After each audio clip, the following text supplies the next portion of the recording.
Okay, welcome back to the Are You Strong show. I'm hitting the trifecta today, and I'm really excited about this guest. And just real quick, one, she's a former college softball player, which is exciting. Two, she's a current U.S. Marine, which I can't wait to dive into that. And three, she's on the U.S. bobsled team preparing for the Olympics. That's definitely the trifecta. But this young woman originally from Carmel, Indiana, but was originally born in San Diego and is now back in San Diego with the Marines, but played softball at George Washington University, which is cool to hear. But then right after college, she enlisted in the Marines, and she's a current captain and runs the recruiting, for the Marines. She was 2021. I thought this was pretty neat. Marine Female Athlete of the Year, which is exciting. Can't wait to hear about that. But now she's on the U.S. Women's Bobsled Team as the pilot, preparing for the 2026 Olympics, which that is really cool. But this is even really neat. And for those that are on YouTube who can see this, she's an author, and the name of the book is "If You Can Dream It, Be It." It's a children's book. I read it myself. It's her life story. It's really cool. It's great for little kids. It's good for adults too. But welcome to the show, Riley Tejcek. Thank you, Jeff. Hey, I am so excited to have you on. And there's so many things to talk about, Riley. And like I said in the intro, like I'm hitting the trifecta here, and there's so many topics. But before I hit you with a bunch of questions, just do me a favor, tell the audience who might not know a lot about you, just a little bit about you. Oh man, I don't know how to follow it up after that introduction. That was so awesome. The good one. Yeah, just a couple things I guess that you didn't mention that I'll sprinkle in Sure. here and there. I've served in totality so far about 6.5 years on active duty. Planning on continuing that service as well. My goal is to continue to be able to be a female representative in the Marine Corps and work up going through the ranks within my career, which is something that I am so blessed to be a part of. I'm an extremely strong Christian. The Lord has given me absolutely everything that I have, and that's a huge, massive part of my story. And lastly, what you might not expect me to say, but I will say is you brought me here to talk about all these accolades, which is so amazing and so awesome. And I'm so blessed and honored to have achieved all of them. But we'll also have to talk about that there are a lot more failures than there have been successes. And it has been an absolute grind to get to where I am today. And I'm really excited to just share that rawness and realness with everyone today. To not only talk about the success and the good times and how to get there, but also how to navigate and how to push yourself through hard times and get through that to find success at the end of that tunnel. Well, Riley, I wasn't expecting you to say that, but I am so glad you said that because what happens from where I sit, everybody sees the successful person. I don't care who they are, what they're doing, and they just see the result, right? Hmm. They don't see what it took to get there. And they see the accolades, they see the videos, they see the fun, but they don't understand like what did it take to get there. You said the failures, right?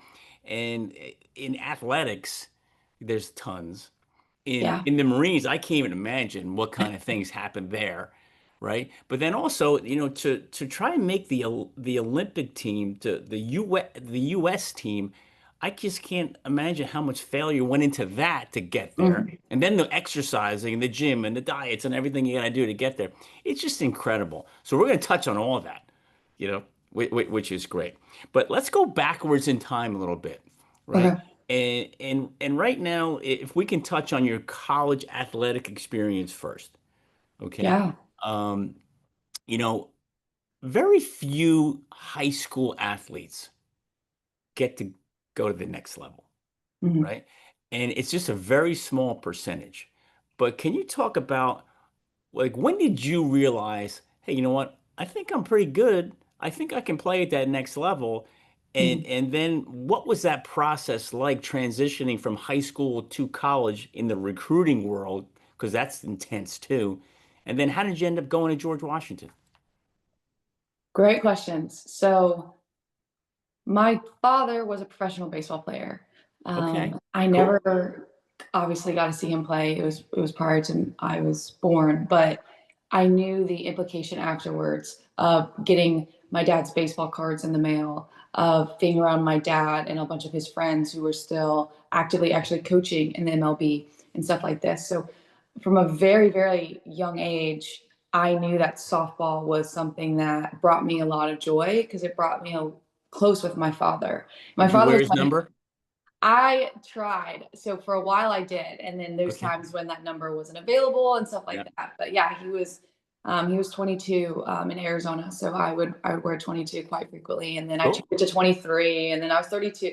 Whatever. But Yeah. anyways, I wanted to be like my dad and I felt that sport was the coolest way to connect with him. And it was. So I loved softball because I felt like I was naturally gifted. And I would say that because most people would pay hitting coaches hundreds of dollars. And I Oh yeah. had my dad like that lived with me every day. Growing up in Indiana, it's not like San Diego. We couldn't play outside all the time, but he had a cage that he set up in our basement, like just a net. And they Yeah. had to trust me not to actually take a softball through the whole house. But all to say, I knew that I was good at softball from an early age, at least within my town and community. Even when I was 8, 10 years old, I was on the all-star team, right? I would get called to do things. People knew who I was because they knew my father. And it was at that point that my dad and I felt like we carried our local team, like in our town, to the highest level we possibly could.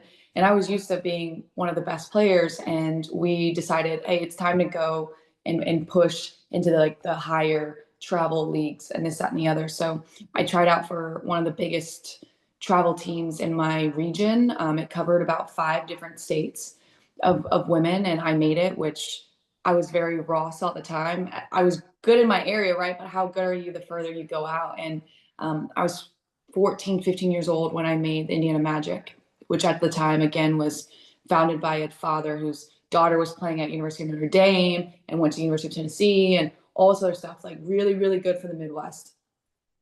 And I quickly realized that I no longer was the best on the team. And that was a very humbling moment, but a moment that now I crave. I don't want to be the best. I want to be surrounded by other people that are better than me because I think it elevates me and who I am. So the pitcher went to University of Kentucky. She went off. A couple of the my other teammates, they went to University of Notre Dame. Everyone had a scholarship Division 1. Like our team was just stacked and we That traveled the good. world.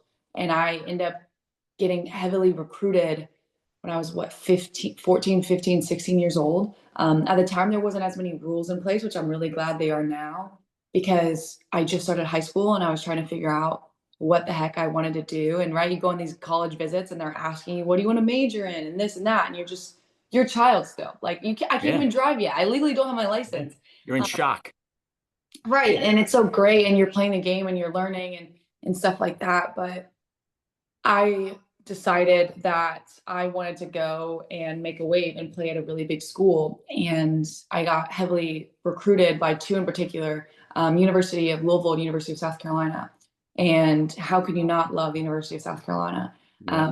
You are in a beautiful location with palm trees and all these things, and they're in the SEC, and it's so big. And long story short, both them in Louisville basically came back to me at 15 years old saying, hey, you're good, but you're not that good. So we'll offer you basically walk-on position, 5, 10% books, like very small in Yeah. scholarship.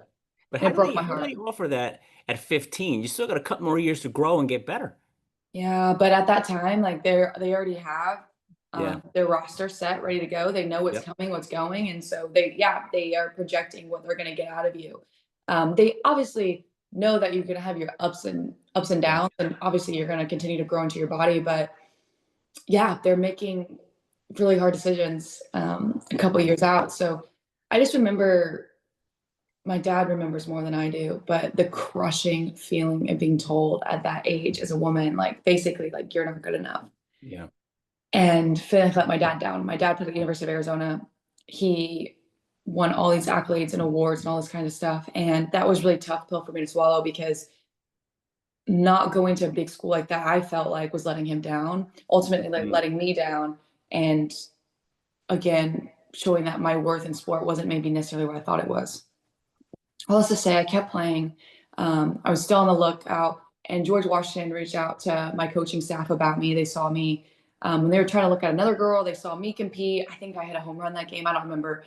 Um, but they had contacted my family, and because my dad was a coach at the time, and didn't even know the school existed. I was like, are they a D3 school? Like, where are they? Because living in Indiana, there's a University of Washington in St. Louis that's a D3 school. So I didn't know. Anyways, full God moment. They end up being a Division I school, top level academic university in DC. Yeah. And I went there, and they offered me a scholarship, and I accepted. So I signed not until my junior year, but I knew all throughout college, like I got a softball scholarship, like I'm playing at the George Washington University, which allowed me to focus on what was next, knowing I was going to get out of Indiana and knowing that I had a great opportunity of going to a top level university academic wise in Washington, D.C. Yeah. Now, is that the mindset? Like you just said a second ago, getting out of Indiana. Was that the mindset to get out Mm-hmm. because you wanted something different? You were For me, tired it of was. being there? For me, it was. Yeah. Yeah. I love Indiana. Where I grew up, I can't say enough good things about it. Truly. I actually think my fiance and I potentially might want to move back there, which is crazy. I never thought I would say that in my life. But at the time, I wanted to get out. Right. At the time, I was someone that's like, I want to see the world. I want to go. I want to travel. I had done it in sports. Yeah. And so I'm like, I want to see something different. And a lot of people at my high school would stay local in schools, go to Purdue, Yeah. Indiana, Butler, stay in this Yeah. little confined space. And there's nothing wrong with that. But for me, I'm like, I want to get out. I want to see something different. I want Yeah. to go. I want to make a name for myself. Right. Um, I So want to, you didn't want to get out because it was bad. You just wanted correct. different. Because some people are in Yeah, really bad areas, like I got to get out of here. You right. just want to see the world and be Yeah, something different. Cool. absolutely. Which the theme will carry on, obviously, once I start talking to a Marine recruiter a bit. But yeah, that was my thought process. I just want to experience what else this world has to offer because I knew from travel softball that there was a lot more out there than Indiana. And again, nothing wrong with it. I like it so much. I'm actually potentially trying to go back. Yeah. But at the time, you're 18 years old and you're like, okay, I want to go and I want to see. I wasn't not a homebody by any means. Right. So you walk on the campus, George Washington University, Washington, D.C., hustle and bustle, crazy area, right? What's it like being a freshman, in, Washington, D.C., Indiana, a little different, right? Yeah. What was that like your first day on campus? Incredible freedom. That Hmm. I love being in DC and having the ability to walk everywhere and Right? seeing a city where I could literally walk down and there's a grocery store right there and restaurant right there and gym right there. And I kind of fell in love with that lifestyle, Right. especially being in such a historic place. Like growing up in the Midwest, have such a strong um, patriotism where I love my country and the Midwest loves American flags and all this kind of stuff. So being in DC was so cool because I could walk half a mile and be at the Lincoln Memorial. The Yeah. White House was less than a mile this way. And I just remember there was always so much going on and parades and festivals and big moments, right? Like I got to see an inauguration while I was there. Like I was in the center of the hustle and bustle, but in a way that's so reflecting on history and where our nation started that it was ultimately the best experience ever. Now, it wasn't your typical college experience because you were located in the heart of everything else going on. So there was no like college town. We had no Yeah. football team, which was tough for me just because I love football and Yeah. tailgating and everything that like comes with that. But at the end of the day, I also had an experience that we say, only GW moments that truly other college students would never have gotten the opportunity to get. And I also think that forced me to mature even more at that time because I'm surrounded by all these high officials and adults that are absolutely getting after it. And naturally, that just kind of like lifts you up to Sure. figuring out public transportation from Indiana, right? Figuring out how to get from like here and there and talk to people and people in suits that are really sophisticated and lobbyists and government officials and just all the things. So it was a little bit of a culture shock, In a way, yes, but in a way, like I didn't feel shocked. I was just like absorbing a right? lot. and I loved it because I Yep. love things that are different. And it was like a challenge in a way for me. I Yeah. was like, how quickly can I adapt to this lifestyle, if you will? Cool. So this is probably a hard thing for you to pick, but out of all your years there, can you pick one moment, either athletically, academically, or socially, whatever, that just stands out like this was the pinnacle of my 4 year career at George Mm. Washington? Yeah, that is a tough one, because there's so many moments that can flood to my head. I guess one that like comes to my mind was after my freshman year. I actually played more than I think I did in a year after that, which was crazy. So my first year, I was playing. I started in 7 of the 9 positions, which was a Really? crazy. Um, and it was then that I decided to be a part of the Student Athlete Advisory Council. Hmm. It's called SAC. A lot of schools have it. And I was nominated as the Atlantic 10 representative.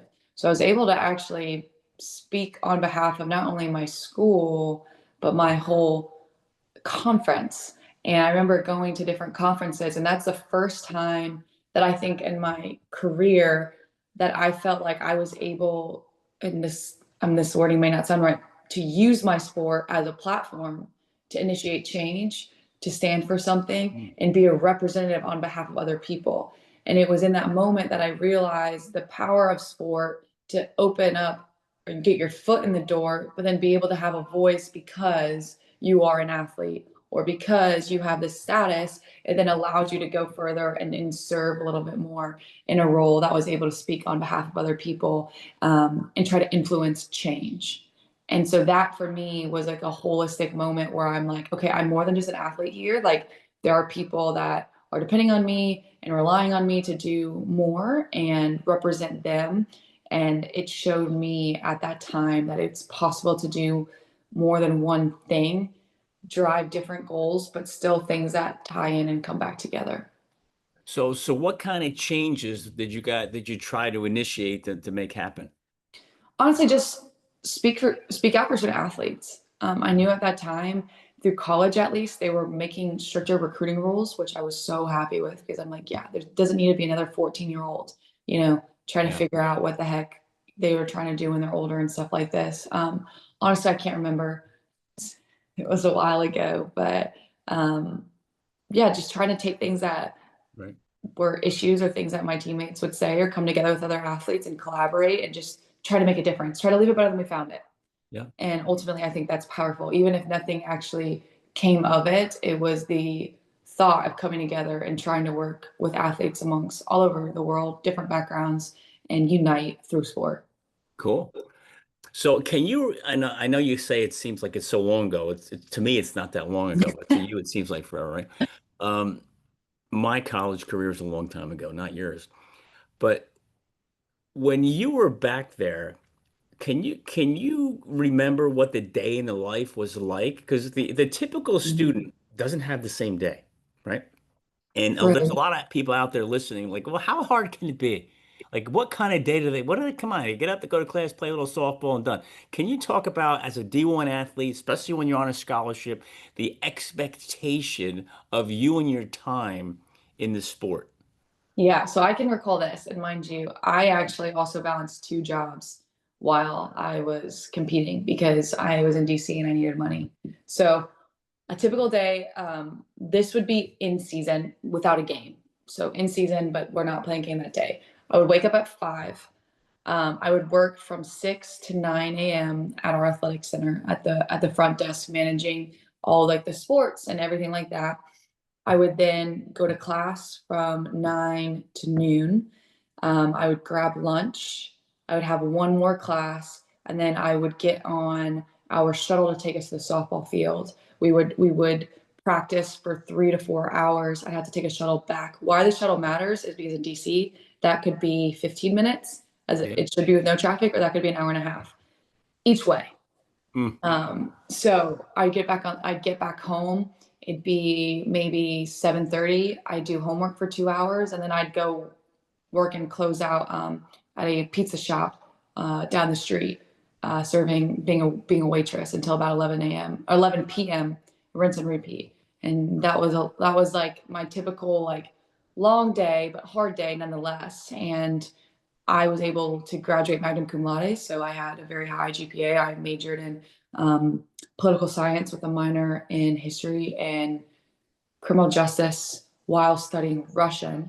Um, and I was able to do it all, but it was no joke. And what they don't tell you, you know, is yes, you have softball, but that doesn't include the extra hours that you're getting, right? That aren't a part of your team practice, right? Getting there early, getting reps later, going to the weight room, having conditioning. Oh, by the way, I'm also trying to balance this whole Marine Corps thing while I'm doing this, right? So there's also a different level of physical fitness and training that I need to do, and ultimately prioritize school.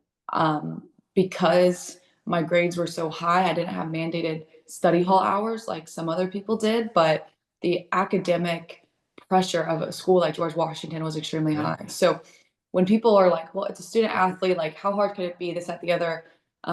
If you were not an athlete, which is fine, how many like classes did you sleep in or miss or all these things? Because I never missed one unless it was for sport, Right. right? And how many jobs did you balance, right, to get through? And how much more time did you have than me potentially, right? Or you weren't trying to be a specialist at a skill that is so difficult and evolving and changing.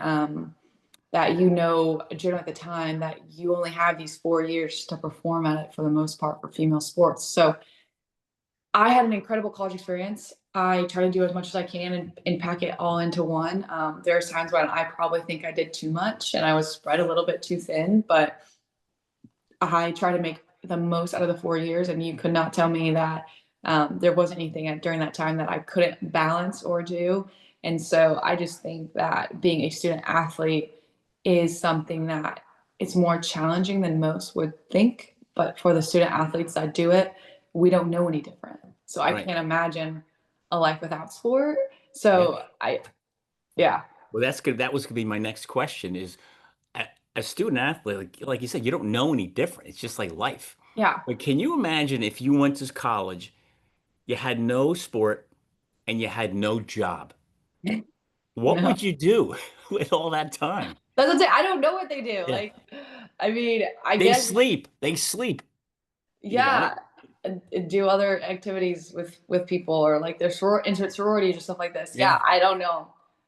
It's just crazy. You think, my God, like, because I remember my senior year, spring semester, everything's over, Mm. and it's like, this is what normal students do. It's like there's nothing to do, Yeah. which is crazy. So you mentioned you did all this while you're in the Marines. So when did the Marines start? While you were Mm. in school? That's when you Mm. decided? Now, were you in the ROTC too, or no? No. So So how did that all work? yeah, the Marines were never on my radar, and that's a big part of my book. And what I talk about is I never saw a female in the military. Growing up in Indiana, we don't have a military base or anything like that. So I never thought that was an opportunity or possibility for me at all. When I got on a college campus, I was able to interact with a Marine recruiter, and he really changed and pivoted my mind to something of, hey, everything that you're saying is exactly what I want, what I look for in life. I want to be a servant leader. You know, I want to give back and do something that less than 1% of people do. I want to do something that's hard and challenging. The Marine Corps is the best. They have the highest physical fitness standards. They are known around the world for being the biggest, the baddest, the meanest, right? All this stuff. So I'm like, if I'm going to do it, I want to be a part of the best. At the time, only about 4% of women were officers. And I'm like, yeah, that's exactly why I want to do this. You know, it's not just for me, it's for everybody. And then the ability, like, again, I talked about earlier, to travel and to deploy and to live around the world to me was just fascinating. So I wanted to do things that were hard. I wanted to continue to compete in a job where I didn't have to sit behind a desk, where fitness was ingrained every day into what I'm doing as an expectation. And I decided that this is the path I wanted to go down. My parents initially did not love the idea, but it's fine. They came around to it. So I went to officer candidate school. So everyone, there's a couple different programs. I'm in recruiting now, so I can get into the nitty gritty, but I won't.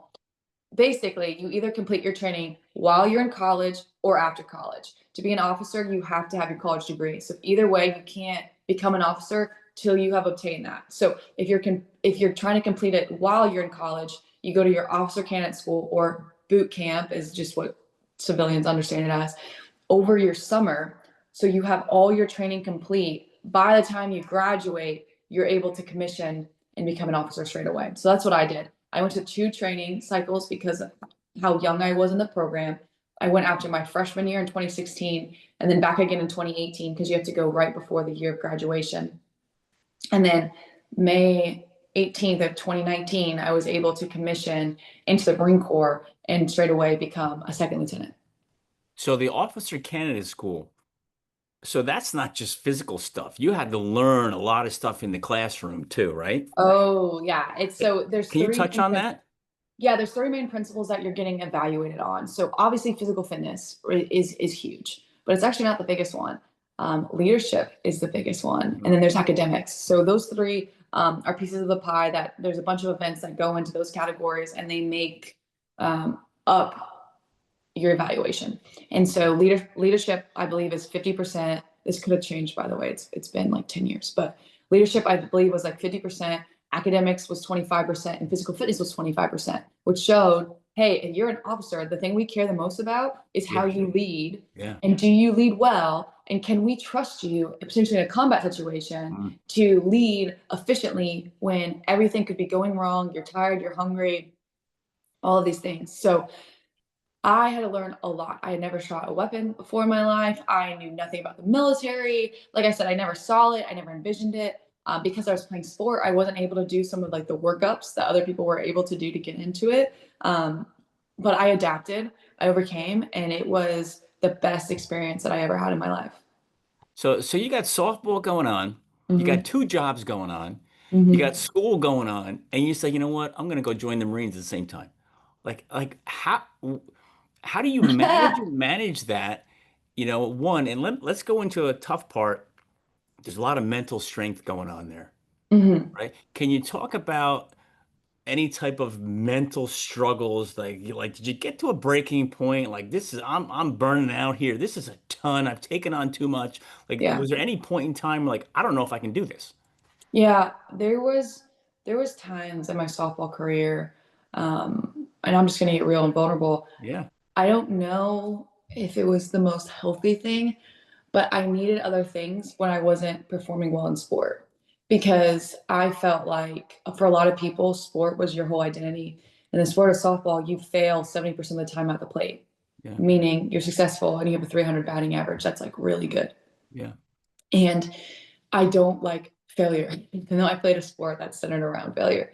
And just like full honesty at the time, I think that I tried to mask some of the pain that I was feeling when I wouldn't succeed or I wouldn't hit the expectations that I had for myself or my coaches or my family had for me in the sport.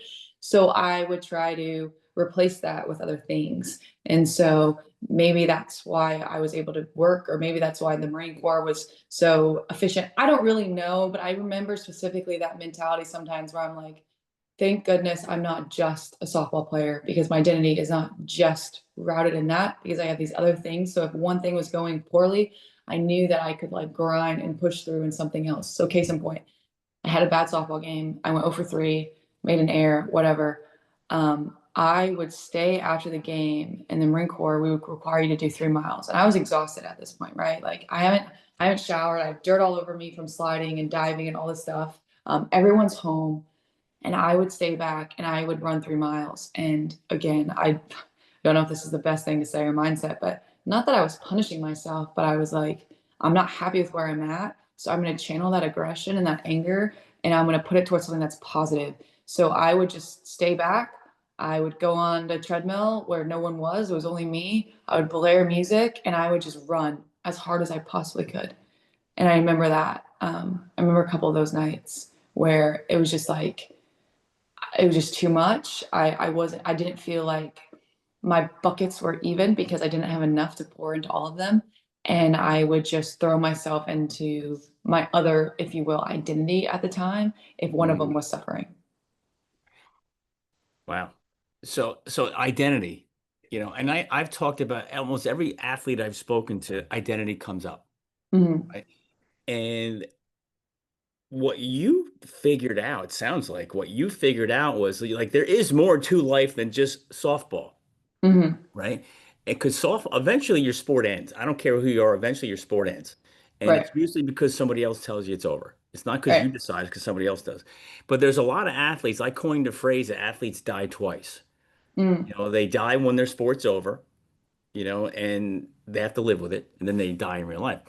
But there's many athletes, Riley, that they can't handle that transition, that identity Mm. crisis, because there is no plan B, there is no what's Hmm. next, Hmm. you know. And there's a lot that, if you listen to some of my episodes, some of it got really dark, and Hmm. really like wow, you know. And what you did is cool though. You found your identity before it ended. The sports one ended. Yeah. It sounds like you were able to just, I don't want to say flip the switch, but it's like the transition was probably a little smoother. Yeah, and the biggest part of this that I will say is during that first couple years, my first 2 years, I didn't know Christ. So my identity was in my accolades, which is why I worked 2 jobs, which is why I studied so hard, which is why I entered for a congressman, which is why I did the A10 representative, right? All of these things because I was trying to search for something that was missing. Because every time I accomplished something, it quickly faded. And there was something in me that's like, I got to keep going. I'll be happy when I reach this. If I get this, the more of this, then, I'll be looked at and the way people see me is how I will feel. And so it actually also was in that moment, again, the Marine Corps had already started, that I was able to just sit back and realize and rededicate my life to Christ, that I ultimately found out my identity is in none of those things. And I can try to take it and move it and insert it to other things, but then that's gonna let me down because the Marine Corps is gonna let me down. And I could take it and I could move it to my job. But guess what? People at my job are gonna let me down. And Yeah. so I quickly realized at a young age, my identity is rooted in Christ, who Christ says I am. And softball is something I do. It's not who I am. I'm not Riley, the softball player. I am Riley, period. Who plays softball? I Mhm. am Riley, period. Who is a Marine? I'm not Riley the Marine. Because to your point, I don't also care not only sport, what job you do at some point is going to come to an end. Yeah. Hello, everyone wants to retire. Okay. I don't care what you try to throw into that. The only thing that's sustainable and eternal, in my honest opinion, that people are going to find peace with is when your identity is rooted in Christ. Because that is who God says you are, and that has nothing to do with your works. You can't control it. Yeah. It's out of your control. And once I realized that, that for me is when I realized that it didn't matter what I did, where I went, that I was going to be okay because I know who I am because I know whose I am. And when I had that moment, that's when I became lethal. And that's Now, when I when became did that happen? about my junior year, Okay. 2017. I redevoted my life to Christ. Were Yeah. you introduced to that by somebody else? How did that happen? Yeah. So growing up, I grew up Catholic. Hmm. Um, the problem though was because of softball, we would play Friday, Saturday, Sunday in softball tournaments, which means from a quick age, we didn't go to church Yeah. unless it was, it was Easter, it was Christmas, and then sometime when we didn't have it, because my parents were trying to do the best that they could. Yeah. And I don't blame them for that. And I actually am very thankful. But when I would go to the Catholic service, for me personally, I could feel the Holy Spirit and presence of God, but I felt disconnected from him. So I didn't get it.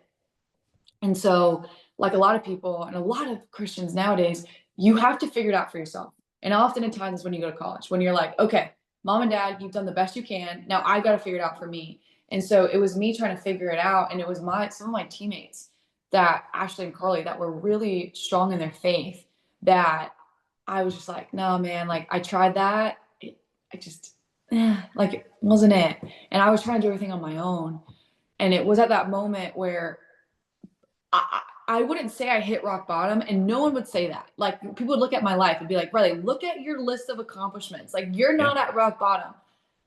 Where I was at rock bottom was, to your point, I was exhausted from trying to fill this void in my heart of feeling complete, of Hmm. feeling whole, because I have accomplished. I'm like, my goodness, what more do I have to do? I'm like, I'm not sleeping right. I have the top grades. I'm playing. I worked for a congressman, right? I help with legislation while balancing in season. I'm representing George Washington University. I'm balancing two jobs and making like additional money, right? I'm studying Russian and I moved to Kyrgyzstan and I was able to do that. Like I've done all of these things.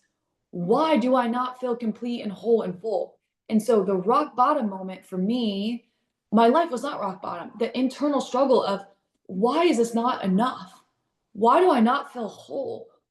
Why do I keep searching? What is this more that I can't access? And that was when I kind of gave in. I was like, fine, I'll give this Jesus thing a try. And I went to my friend's church with her during college, and it was non denominational. And I remember I just wept. I was sitting there and I just wept. And it was then where the Lord just claimed me and called me, and everything changed from there on out. I didn't curse anymore. I used to curse like a sailor. My clothing changed. How I perceived myself in relationships changed. And it was truly a renewing of my heart from the inside out.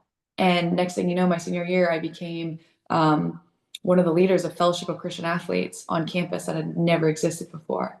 And that is what got me through the rest of college. That was the highlight and the pinnacle of what I was able to achieve, was finding Christ as a college athlete and having him be my baseline. So when I went back to the Marine Corps, I had a different calling. My mission was to be a Marine because I needed to be a light where there is darkness. My mission was, hey, I'm going to, Briley, put you in hard situations where you're going to fail, where life is going to be challenging. But ultimately, I'm using this to build your testimony for you to share amongst all. And also, Riley, it doesn't matter what you do, what you accomplish, what you say. All those things are fleeting. Things of this world, accolades, sports, all this stuff won't mean as much. Your mission is to expand the kingdom and bring as many other people with you to heaven as you possibly can by sharing the good news. My whole life has changed ever since. My perspective on my mission, my goal, my peace, decisions, things that are as an athlete in my control, things as an athlete that are out of my control. I'm not saying, oh, it's all roses and my life got so much easier. It got harder. I'm not saying, oh, bad things don't happen, but no, they do. But I have so much trust in this eternal long-term plan that I am willing to accept and have peace that some things are out of my control and I never will have control over them. And I'm actually okay with that. So, yeah, that was Hmm, a lot, but there was a that's lot that good. happened within college that at that time were the brick laying foundations to get me to where I am now. Well, it's the one word that is kind of like standing out to me. You said it a couple times in the last couple of minutes. It's peace. Mm, It's like you have your own peace in your mind. yeah. That, prior to that, you didn't have any peace. It was just a lot of loud noise going on, probably. Yeah, it was. You Yeah. know, that's pretty cool. You know, so what was the inspiration of the Marines? You could have done anything else. Like, Mm. how did that, like, wow, the Marines, here I come. I didn't realize it at the time, but it was God working and moving. The Marines because they were the best. I wanted to be the best. The Marines because they were hard and it scared me. And things that are hard and scare me, I know are good because that means the goal is big enough where I could fail at it, and it's not a cakewalk. I knew, like the softball team, I wouldn't be the best, and I want to be the best, so I had to surround myself with the best. And I knew it would elevate me and challenge me every single day. And it has done exactly just that. But ultimately, um, I believe that the Lord called me there and opened up these doors for me to be here, to be able to preach and be a light and be different, if you will. And it's not that, oh, I'm holier than thou. No, I just be in a place where alcoholism is there, divorce and brokenness is there, death stares you right in the face, and Yeah, be able to relate to these people, to pray over them, to love on them, and try to be as much of a light as I can in a world that has a lot of darkness. yeah. So you're in the Marines. You're a captain, right? Hmm. What's the next level from there? Major. Major. Is that coming soon? So it depends what soon is, but yeah, in less than 2 years now, I'll be on a board to hopefully get selected for that rank. That's cool. So you are involved with recruiting, Yes. right? Now, have you always been in recruiting the whole No. time you're there? No, How my long? my key role, my MOS, which stands for Military Occupational Specialty, think of it like your major is Hmm. logistics. So I'm a logistics officer by trade. Um, Everything I do is supposed to be centered around logistics. However, there are additional jobs in the military that aren't necessarily tied to your specific specialty. They're kind of general, if you will. So I'm in this general role of recruiting where I am helping out the whole Western region of the United States to recruit officers. So my job essentially is to help find the next best generation of officers. And my sights are really set on athletes. I'm not exclusively recruiting athletes, but I think I want to recruit more athletes and try to Yeah. make an intentional, that's a key word, intentional push of Mm. athletes. It doesn't mean you're a top Division 1 player. I mean, I'm talking all D1, Yeah. 2, 3, NAIA, Yep. all those things. And I don't even care if you're scholarship, walk on, or honestly, intramural. I just want people, because in my opinion, and The drive. everything we just talked about, the drive, the determination, the grit, the discipline, and the ability to have a high level of physical fitness where you can push yourself beyond your boundaries, where like me, you might want something more in life where you're not sitting behind a desk, where you have that ability to travel and get out and use your craft. What I, in my key term, is collegiate athlete to tactical athlete. The Mm. Marines are tactical athletes. You still have to eat, sleep, train. Our training looks a little bit different than what you did athletically. So there is skill that's associated that I need to like teach you. Yeah. But I believe wholeheartedly, based off of my experience, that there are athletes out there like me that don't know that the Marine Corps is an option for them. And I believe it's a calling on their life. And so I'm looking to try to find them. Now, you said before, I want to make sure I got this right, that 4% of Marine officers are women. Is that the number? Back in 2015, that was the case. Right now, I believe we're at about 9 to 10%. Which is still low. Oh, it's very low. Yeah. Yeah. So so there's going to be a young woman somewhere listening to this, Mm, and she may be freshman, sophomore, junior, senior, maybe fifth year in college. What do you want to tell them about the mm. Marines? It's not what you think. It's not what you think. Because every time I go and I speak at schools, athletic departments, there's this misconception of what people think what the Marine Corps is, where everyone thinks, based off of movies, that you're going to deploy and you're going to be in Afghanistan or Iraq and you're going to be kicking down doors and you're going to die. That's a pretty realistic thought process. I had the same thought. The Marine Corps isn't what you think it is. Yes, it's the nation's finest fighting force, but we're not in active war right now. Right. We're not. And there's so many more supporting roles that there are, right? There's administration, there's logistics, there's communication, right? But then you can go and look at there is combat MOSs, there's infantry, artillery, combat engineer, but then we also have intelligence and communication strategies like public affairs that write and do media in the news. Then we have like nuances of like air defense control that are doing all like the drones and all this stuff. But I say all this because there's such a wide variety, not to mention you can be a pilot with zero experience, you can be in law school and be a lawyer and acting straight away and getting paid more than normal district attorneys. And we have a band where you get paid full time to be a musician, which is like really cool. And most Yeah. people are like, wait, what? And then, oh, by the way, we're only asking for 4 years. And for some people, that seems like a long time. For the rest of us who play college sports or have gone to college or even high school, can understand that 4 years actually can go by like this. You blink your eye.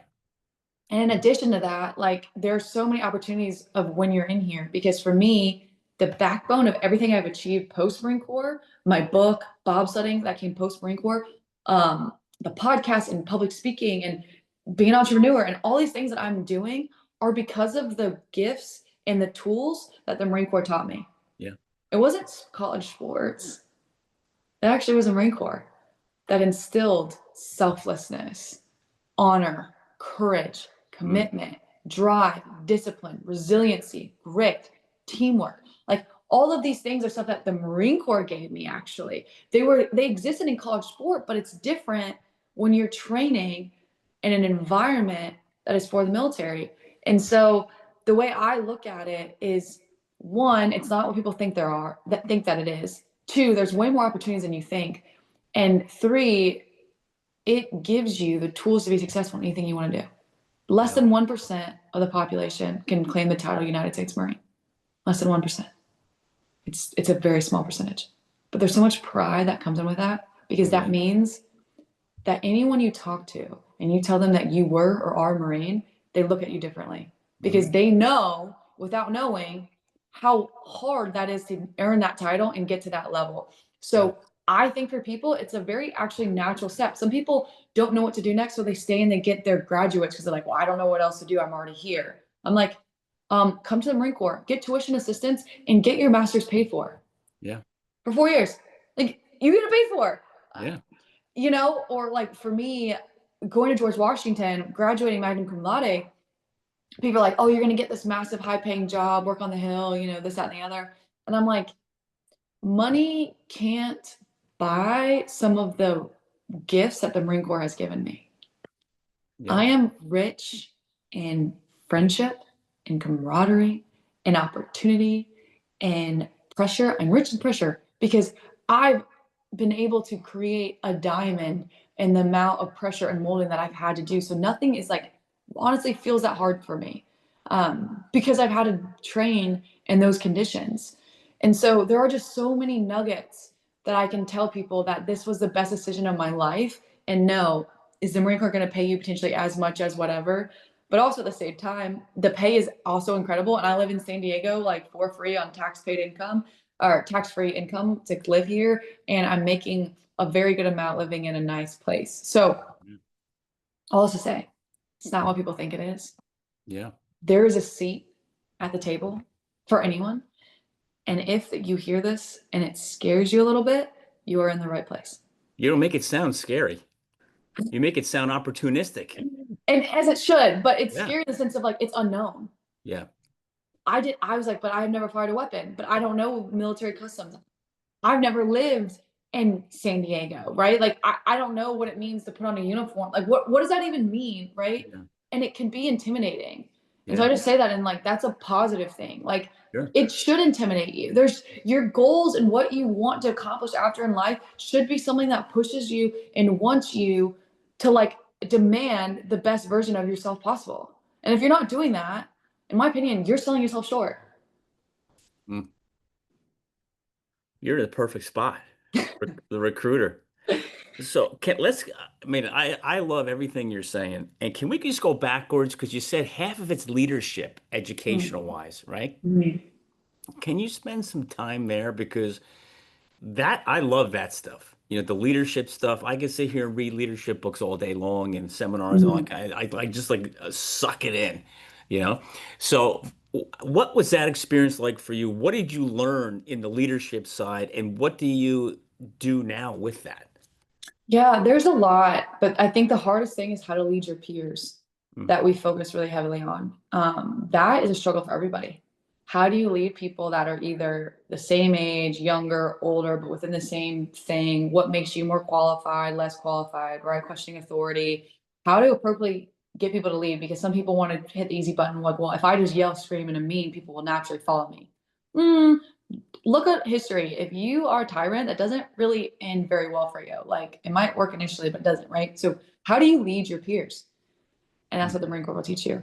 The Marine Corps will teach you leadership and how are you when everything around you is chaos. You're hungry, you're tired, you haven't seen your family, you're surrounded by strangers, and there's situations that ultimately are putting pressure on you. Who are you in that moment? Are you composed? Are you kind? Are you thoughtful? Or do you panic and crumble under stress and pressure? That is something that I crave from the Marine Corps. Put me in those situations. How do I respond? How can I learn from it? Because that ultimately tells you everything you need to know about your character. Everyone can win. What does it look like when you're losing and you're losing bad and you have no resources and you have no one to bail you out? How do you act? Who are you at your core? You know, also, so leadership amongst peers, leadership when things are chaotic and completely out of your control, but ultimately cultivating your authentic leadership style.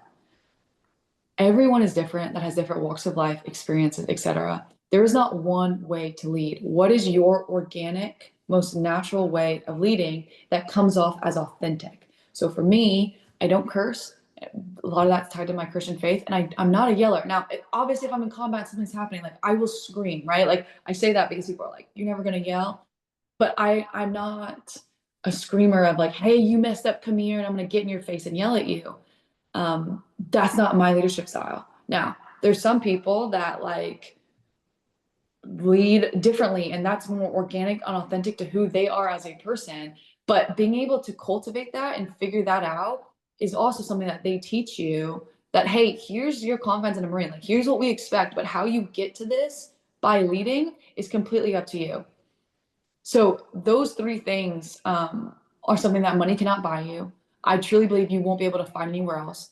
As much as I love like being a scholar, you will not learn from studying, because you have to be put in that situation. And very, very few places can actually cultivate that environment for you to feel and learn those things. Yeah, and it's funny you just said that. I mean, funny like I'm laughing, is that I was about to say, well, how do you learn that in the classroom? You You don't. don't. It's in real life, under pressure, chaotic Mhm. situations, Yeah. and you learn to lead by the mistakes you probably made dealing with it. And somebody maybe points it out, say, hey, Ryan, look, listen, you got to do it like this next time. You got to do a little better here. This is the way it's got to be done. Or by you watching and observing other leaders Uh-huh. that you look up to and say, wow, look at what she does. I want to do that. You Or look know, what they do, and I do not want to do that. right, right. Yeah. Yeah. So silly question. Maybe you can't answer this one.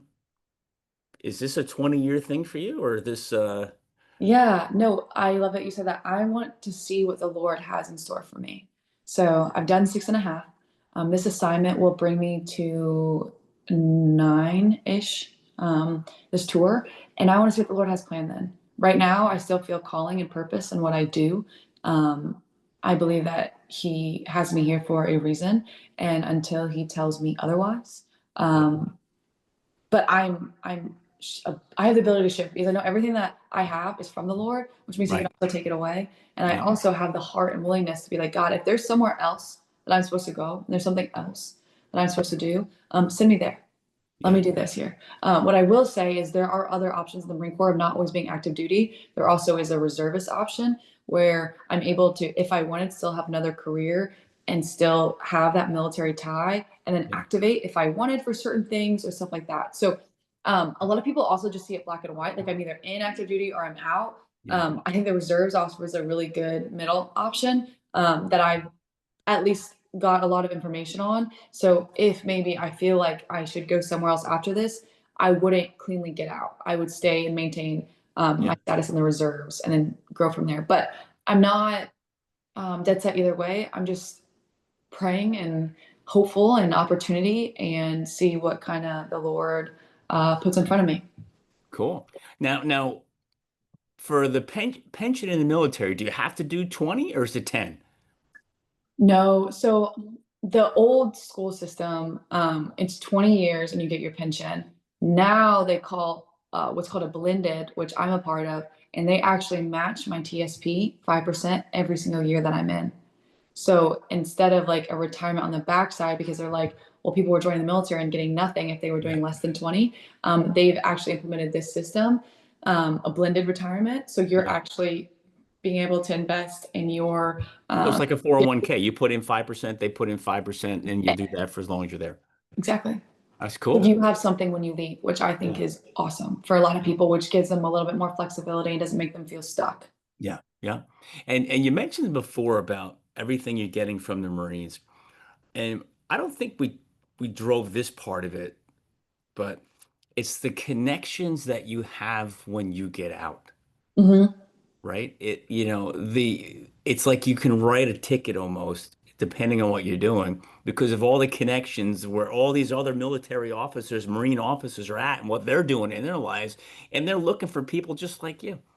Oh, absolutely. Yeah, the veteran community is incredible. And the resume that when you have Marine on your after action to like give to Yeah. companies, I mean, people know again, the title speaks for itself. it sells Yeah. itself. I'm not worried Yeah. if I were to leave to have any job opportunity No.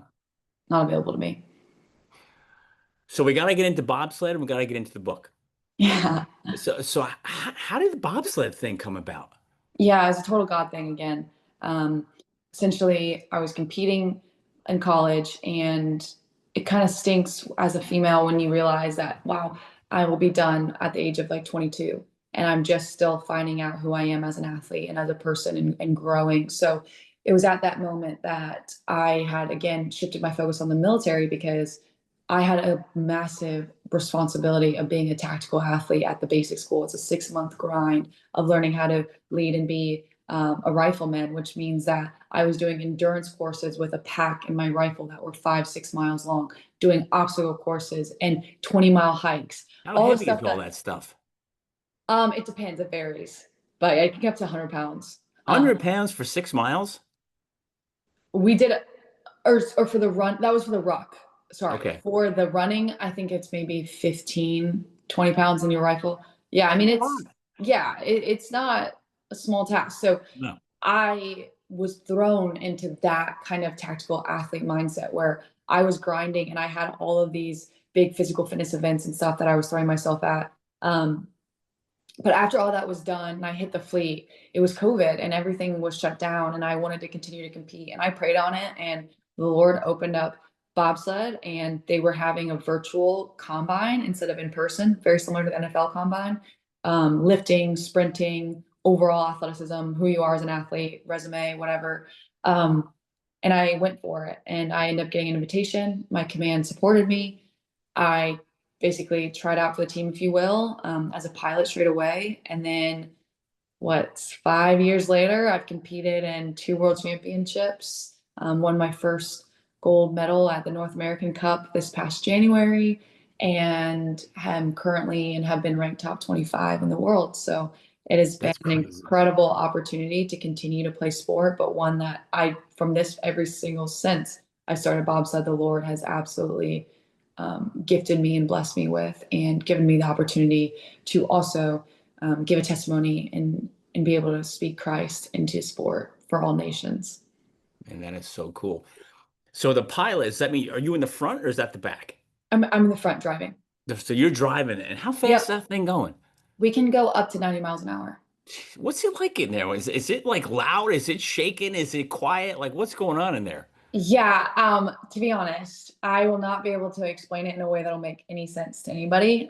We try this all the time with new people, but the best I can explain it is you are going so fast, you're exposed. So it's kind of like a motorcycle, like right, you're feeling the wind, you're Yep. feeling the G forces, you're feeling the gravity, things are coming at you extremely, extremely quickly. You're having to navigate hand-eye coordination with what you're seeing and taking it, making quick adjustments. It is very loud, it is very, very cold and it is very intense.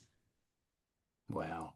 And now are you wearing earplugs in there or are No, you talking to each other in nope, nope, no. yep, nope. Holy We smokes. communicate at the start and we communicate at the finish. Wow. So Olympics are around the corner. So is that a done deal for you? Is that like you're in it, it's ready to go or No, no. We had Olympic team trials back in March. There are 6 female pilots. I'm one of the 6 that are absolutely exceptional and are world class for sure, and we've all competed at high levels, but only 3 of us can make it. And of this team of 6, I'm not including myself. So of the 5, there is the most decorated Black athlete for Team USA. There is the most decorated bobsled athlete female that's ever competed. My best friend, who is a reigning Olympian, current world champion, another girl who was a previous Olympian at the last games, and lastly, a girl that has also won several gold medals this past season and is extremely successful as a former track athlete. And then there's me. So if you look at that lineup of 6, it is the best. I but mean, they're that not Marines. they are not Marines. I am the only Marine. I will tell you that. There you But go. because they're not Marines, they're a full-time athlete. So Mm. every single one of those 5, but me, That's all they do all day long. is a full-time athlete. And so, no, they don't have the Marine Corps. which I do think is a hidden weapon, but also can be in a way, hindrance isn't the right word, but it's an additional task and responsibility of a full-time job, active Yeah. duty, that I Yeah. have to balance that others do not. Right. It's a reality of it. So There you go. my honest, honest opinion, it does not look good for me. I did not get top three. The people who did get top three earned it. I truly believe those top three are honestly better than me, which is Now, hard. what's the difference? Is it like a millisecond of time? Like, what's the difference? In bobsled, it can be off of hundredths of a second. A second is actually a massive difference. Like Yeah. a second is really, really Ton. big. Yeah. A tenth is within reach. A couple tenths is like, and then obviously a hundredths is like, you know, Yeah. nothing. That's extremely obtainable. But no, they are all faster than me at the start.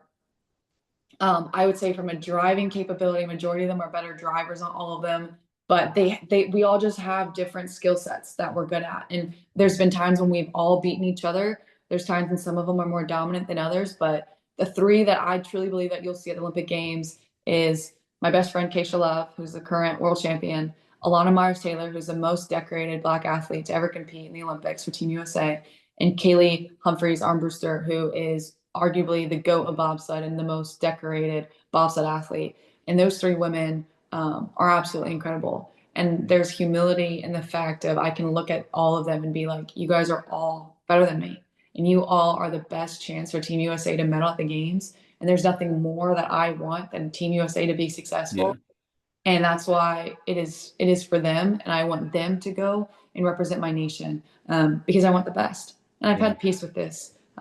It's hard to, I guess, realize that you're so close, but yet you're so far. Right. But it's hit me more and more, and I think it's time that I start vocalizing it. That I gave it everything I had, Yeah. and sometimes you just come up short. But my identity is not rooted in bobsled. It's been a gift. I won Right. gold. That was the biggest um, feeling of success that I needed to be like, I did this Yeah. finally. And I traveled the world for 5 years competing in a sport that I had never done in my entire life. And it's been the biggest blessing and gift that I possibly ever could have had. So um, it's with great honor and pleasure that I think it's time for me to take a step back from bobsled and Okay. let my teammates go do their thing, be their biggest cheerleaders and supporters, Right. and see Team USA to victory. And that to me is victory that I believe Wow. I was a part You're of. part of it. Yeah. Yeah. Now, what if they get sick or hurt or something happens? Yeah. And again, that's within the possibility. My thing though is I don't want that for them. No. And so I don't even let myself think that because the But do last you thing have to I be want. ready just in case, though? So there is the three other rest of us. So three will make it, three won't. So I think all of us obviously will be standby Yeah. and ready to go if we get the call. But ultimately, too, I don't want to dedicate and, if you will, waste time pursuing that when I have other things going Yeah. on Yeah. as a what if Right. possibility. And I think a lot of people can obsess over that. And then Sure. I don't want ill thinking. I don't want Yeah. to wish my best friend Yeah.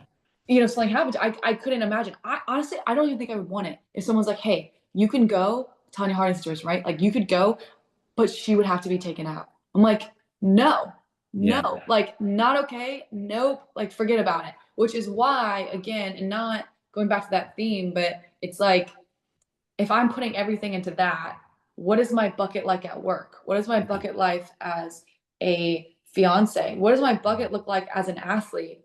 Yeah. Right? As a member of my community, as a family. So there are other things that again I don't my heart is shattered and broken that I felt like I was so close, but I never accomplished and achieved this. But I'm also not going to chase an earthly desire and dream when I look at it and I'm like, I have so much and I've been blessed beyond measure. Yeah. And there's so many good and great things I have.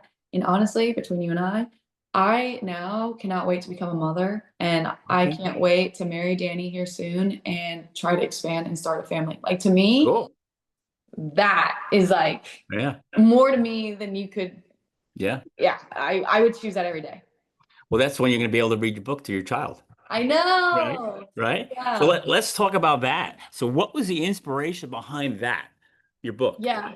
Love it. So my book, If You Can Dream It, Be It, it's originated when I was actually doing a news interview, and they asked me, Riley, you've achieved so much, what's next? And I said, well, before I'm 30, I want to write a book. And I just left it at that. And that's the power of saying your goals out loud, because now Mhm. there's accountability. I had said that and I was like, oh no, no, I have to do it. And fast forward, I don't even remember what year it was, 2023. Yeah, 20 end of 2023. I ended up breaking my foot, fracturing my foot from overtraining. And I had to sit with a boot and my foot elevated. And instead of feeling sorry for myself and spiraling, I was like, I'm going to start writing.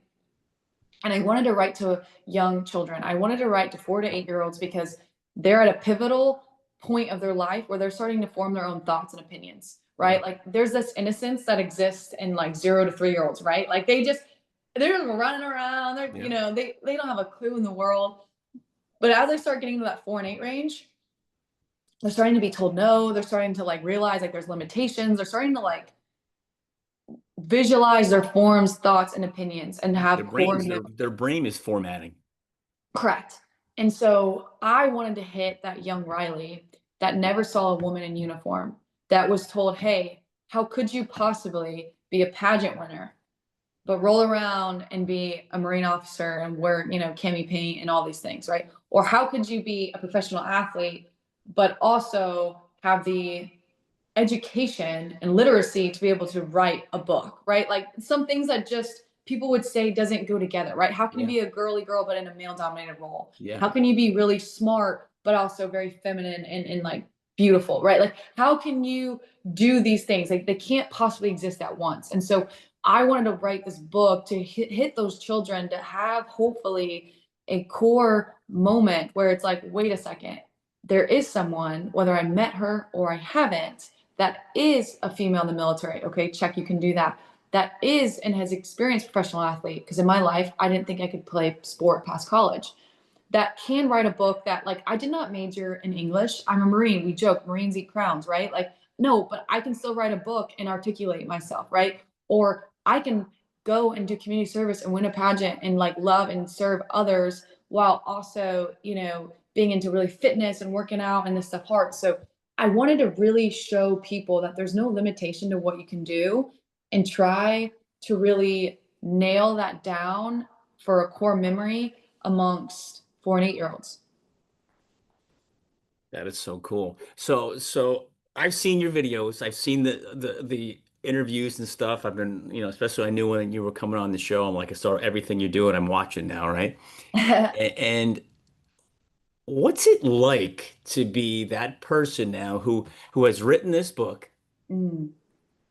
who has been on the U.S. bobsled team, who's won a gold medal, who's been in the Marines, who's now a major leadership figure in the Marines, who's recruiting people into the Marines, who played college softball, like what is it like to to do all that stuff and be you? It's a privilege, and it means that I have a higher responsibility, and that means there's more that's expected and required of me, and my standard is being looked at and watched by a lot of people, and how I conduct myself and how I carry myself and the things that I say, people are listening. And the Lord has blessed me with a platform. And how am I using that platform? Am I using it for self gain? Am I using it to inspire, to impact, to give back? And that's a great deal of responsibility sometimes, that I'm like, gosh, my life can sometimes feel like it's in a spotlight. Or I can use that as this is a privilege and opportunity to have people that want to listen to what I have to say, be able to spread the good message of the Lord, be able to be a light and be a good example to people. So by writing this book, by doing speaking engagements, by being real, honest, and vulnerable as a female, talking about my life to Christ, talking about failures I've had, if I can do all of that, then maybe, just maybe, the Lord can take that and have a positive impact with that. And I'm doing what I'm supposed to be doing instead of selling myself short by doing other things for personal self short-term gain. Well, I love what you just said a second ago. Your standard is being watched. Mhm. People don't really understand that the impact of people, they they might hear you, but they watch you more than they listen to you. Oh yeah. They watch what you do versus listening to you. Hmm. And that's a major responsibility. Yeah. If you want to be a leader, you got to lead by example, and you have to be the one All that the time. everybody wants to look up to. Hmm. All the time. And that's Yeah. the pressure of that. Like you said, it's a privilege, Yeah. but man, it's a lot. Because think about what you're doing right now. You're not just leading, and this I don't mean this in a disrespectful way. You're not just leading, a softball team of 25 women. You're leading a country, Mm. right? That's Yeah. pretty crazy. Yeah. No, and I take that too. I don't take that lightly. I'll put it that way. Yeah. I don't take it lightly that I sometimes could be the only interaction people have with a Marine. I could be the only interaction that people have with a quote unquote professional athlete or an author or at all those best, a Christian. And Yeah. so who are you? Like the Marine taught me, who are you when times get hard? Who are you when you Mm. lose? Who are you when things don't go your way? How do you act? How do you respond? Right? Do you say one thing, preach it down people's throat, but act a different way? Are you practicing what you're preaching? Are you asking things of others that you're not willing to do yourself?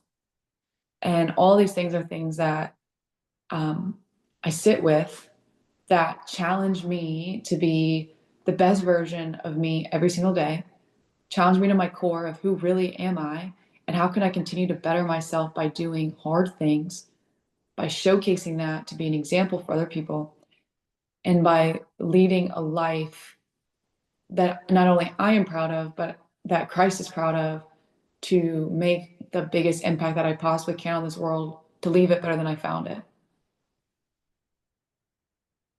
And that you're a speaking tour like that could last forever. I hope so. I'm Yeah. trying to get gigs. It's harder than it Well, looks. how many have you had so far? Maybe about 10. That's good. Yeah, a lot virtually. I actually really like doing them in person way more. So that's something that I'm trying to really hopefully get more and more involved in is the speaking world. Because What is your ideal audience? Is it anybody? Is it children? Is it athletes? Is it school systems? If you had to paint the picture, hey, listen, this is Riley's ideal audience to speak mm, to. Who would it be? yeah, that's really great. I'll tell you my ideal audience after I get through this. My book, specifically, if I'm reading and talking about my book, is obviously children, Yep. right? Like I've spoken at schools, read my book, all that kind of stuff. So that audience makes sense for that. Yep. Um, so I love speaking to them. I love speaking to athletes and talking about my story and journey through sport and failure, my relationship with my father, and how all that came to be. So those two groups of people I can relate to, I want to be a part of. But my ultimate group that I'm looking for are people in above 20 that need kind of a redirection in their life. People need above 20 that are, hey, I'm no longer living with my parents. I'm on my own. I'm trying to navigate and figure out this world. So that could be all the way to 50 years old. Yeah. I want to interact with people that have the ability to form their own opinions and decisions. That I don't care where you are at in life, but I think you need potentially a redirection and you need to hear some of the hard truths that I'm going to tell you from a loving perspective.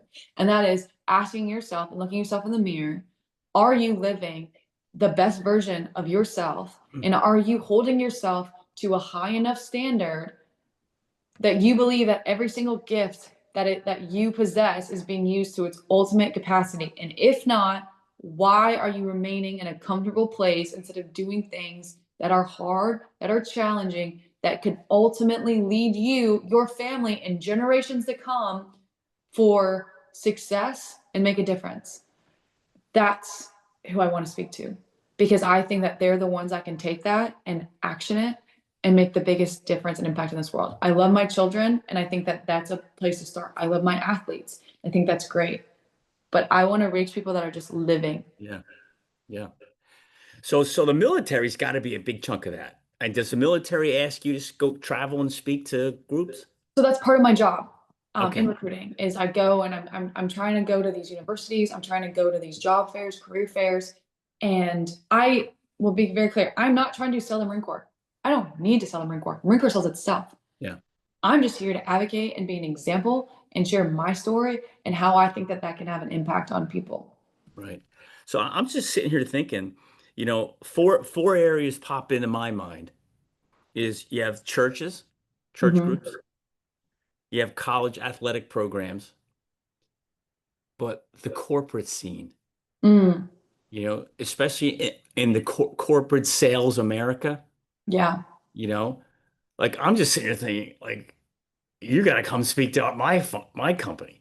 You know what I mean? It's like, because every year we have this huge educational symposium Mm, and we bring in outside speakers and yeah. motivational people and stuff. And man, your story is just one to be told. So the corporate world is gigantic, Right. right? But then, like you said, the military world. So you got the church, college, corporate, military. That's Yeah. your wheelhouse, Yeah. And I'm you know? passionate about each of those areas. Yeah. And ones that I can absolutely like relate to and make impact. And Yeah.